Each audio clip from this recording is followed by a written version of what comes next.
আপনার বয়স যদি 50-এর বেশি হয়ে থাকে, আজকের কথাগুলো আপনার জন্য। কারণ আজকে কিছু গুরুত্বপূর্ণ কথা বলবো, যেগুলো শুনলে আপনার মনের সব টেনশন দূর হয়ে যাবে। শুনুন শেষ পর্যন্ত কথাগুলো। সর্বপ্রথম যেটা করতে হবে তা হলো নিজেকে বিন্দাস রাখুন। একদম টেনশন করবেন না। বিধাতার উপর ভরসা রাখুন। মনে রাখবেন, বিধাতা যখন যেটা করেন আমাদের ভালোর জন্যই করেন। এই যে আপনি ভাবছেন আপনার অনেক বয়স হয়ে গেছে, 50, 60, 70, 80 কিংবা আরও বেশি, এই যে বয়সগুলো না, এগুলো জাস্ট একটা সংখ্যা মাত্র, আর কিছু না। বিশ্বাস করুন, এগুলো একটা সংখ্যা মাত্র। যত বেশি নিজেকে আপনি পাওয়ারফুল করে তুলতে পারবেন, যত বেশি আপনি নিজেকে স্ট্রং রাখতে পারবেন, তত বেশি আপনি আসলে সুখী হতে পারবেন। আপনি ভাবছেন আপনার জীবনে শুধু দুঃখ। প্রত্যেকটা মানুষের জীবনে দুঃখ আছে। যে মানুষটা লাখপতি, যে মানুষটা কোটিপতি, তার জীবনেও দুঃখ। ভাই, তার জীবনে কষ্ট আরও বেশি। কিসের কষ্ট? টেনশন তার জীবনে, প্রিয় বন্ধু। কী করে সে আরও কোটিপতি হবে? আমরা যারা গরিব মানুষ, যারা মধ্যবিত্ত মানুষ, আমরা অনেক ভালোতে আছি।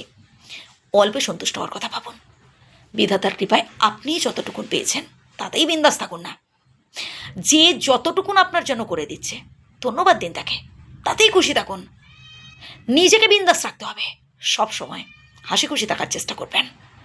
যত বেশি ভাববেন অতীতের দুঃখ কষ্টের কথাগুলো, যত বেশি ভাববেন আপনার কর্তব্যবোধের কথা, যে আমি একটা সময় আমার পরিবারের জন্য এত কিছু করলাম আর কি পেলাম, এইসব কথাগুলো, তত বেশি আপনি আরও টেনশন করবেন, তত বেশি হতাশ হয়ে পড়বেন, তত বেশি নিজেকে কষ্ট দেবেন।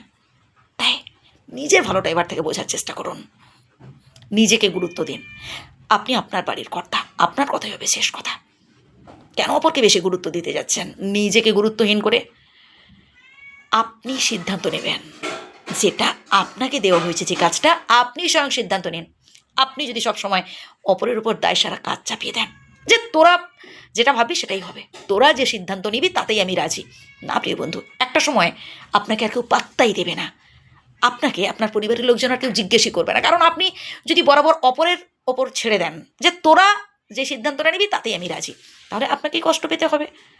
সবাই তখন ভাববে কি, যে আপনি তো কোনো সিদ্ধান্ত নিয়ে জানান না। তখন একটা সময় দেখবেন আপনারই খারাপ লাগবে, যে হায়রে, আমাকে জিজ্ঞেস করছে না কোনো কাজে।